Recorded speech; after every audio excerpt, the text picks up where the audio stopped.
Hello everybody and welcome to Storm Reads, and today I'm going to do more or less kind of like a recent reads video.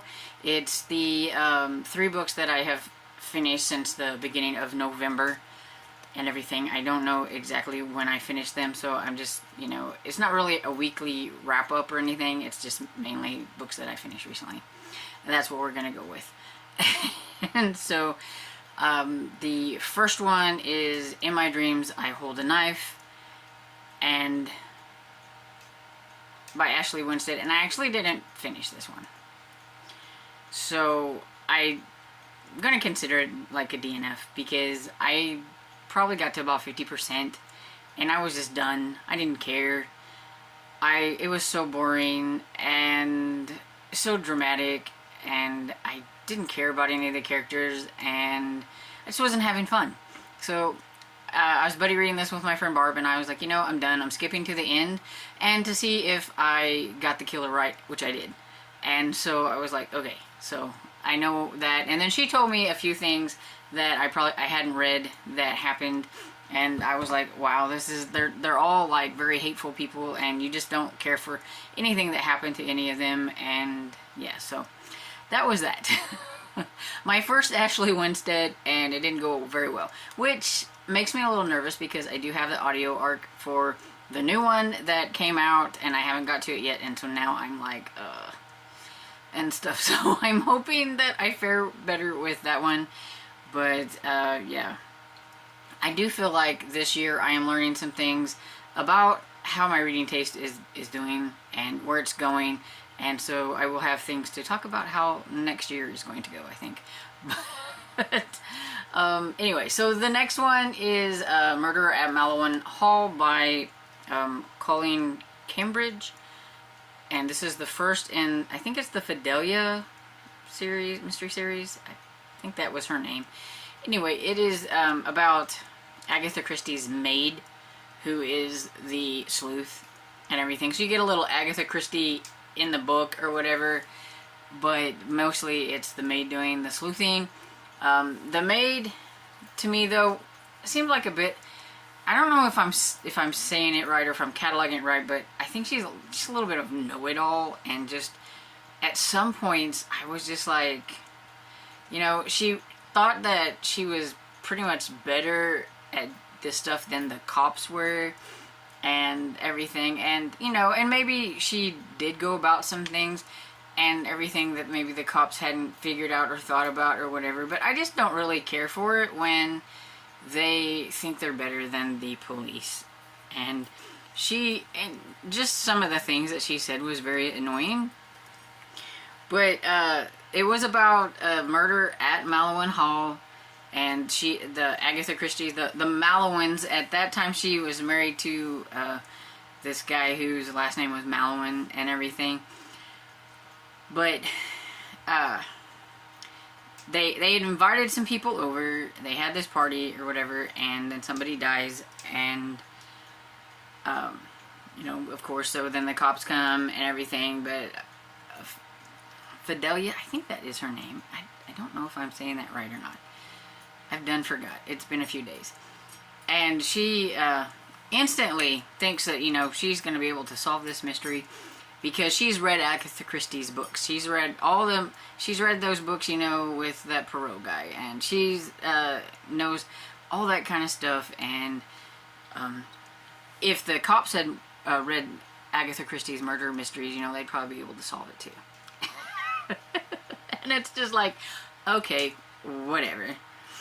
And I think the funnest part of the book was they got a new chauffeur, and I can't remember what his name was, but he was so fun because he aggravated her so much. That banter between the two of them was quite fun. You can definitely, I think, tell that he was having fun because it would make her so mad. And so I liked him. He was probably my favorite character and everything. But overall, I enjoyed it. I didn't figure out exactly who had done it or anything. It went in a way that I wasn't really expecting. I wasn't a fan of the plotline of why the person was killed and everything. It doesn't jive with like my preferences of things and all that stuff. That doesn't mean that somebody else isn't going to find more enjoyment than I did and like the plot lines and all that kind of stuff. But I do think that it was a decent start to a new series, and so I will be trying the second one, mostly because I do have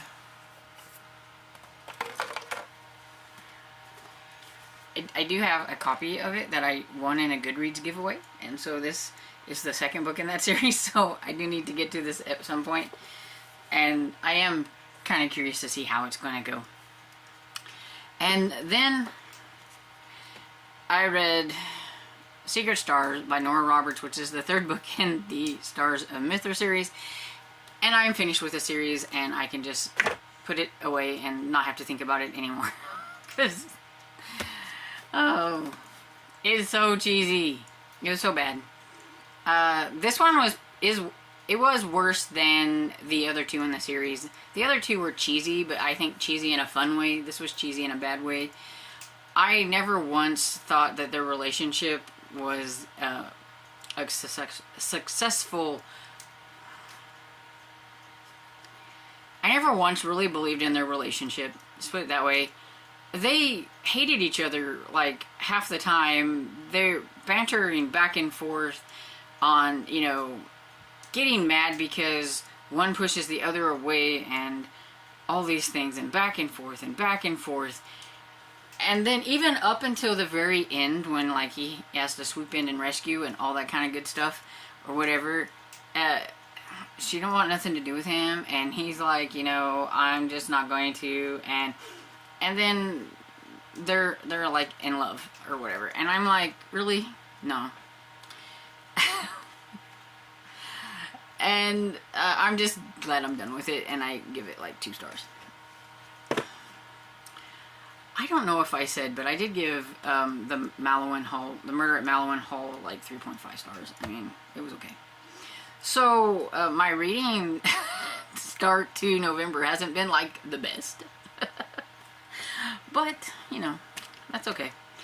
I am in the middle of Hoaxes and Homicide by Anastasia Hastings, which is the second book in the Miss Hermione series. This book is an e-arc that I have that doesn't come out until 2024, but like I mentioned in my TBR that I wanted to try to get to some of the books that I have for 2024 that are coming out that I want to get to. I'm only about 10% into it, and I will say that the beginning has been a little slow. So I'm like, because I was really excited about this one, and I just needed to pick up a little bit, but it was very dramatic with both of the main character and her sister. It was kind of a woe is me with the sister. The sister is overly dramatic anyway. But I really liked the first one, so I do have high hopes for this one. And it's starting to get to where I think it's going to maybe pick up a little bit, so we just have to keep fingers crossed. Also, let's see. I am reading some things that were not on the TBR, but you know, we're used to that, right? And so it is nonfiction November, so it still counts for that. But I have been watching a lot of homesteading channels and things like that, and I want to make a better garden next year, and I want to be able to grow more foods, and I want to try to get away from processed foods and things like that. And so I think that this book, I'm thinking maybe it'll make me think twice about processed foods anyway.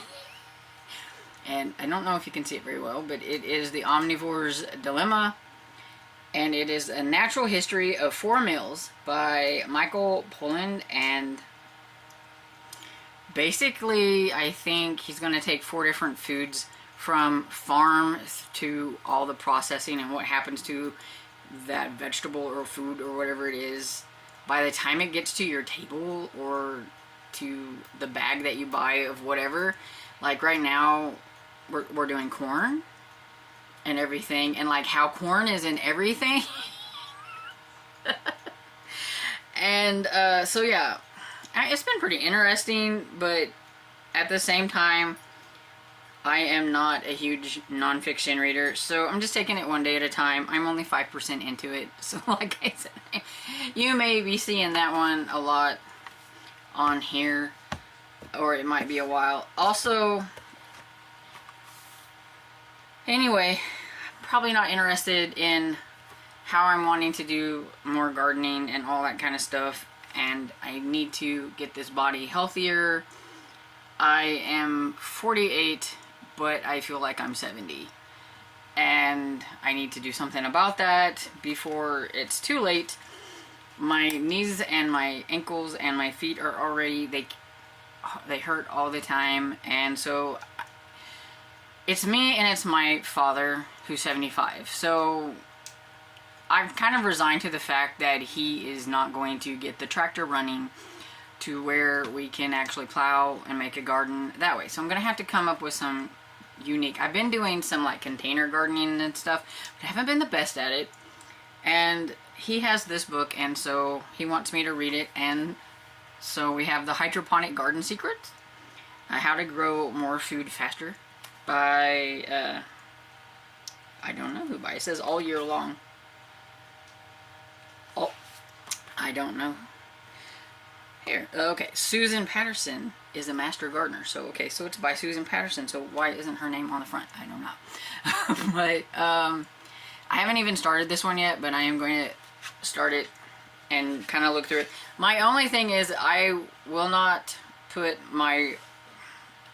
make a system like they have it, because I will not use PCV, however you say that, pipe, because I want food grade piping or containers.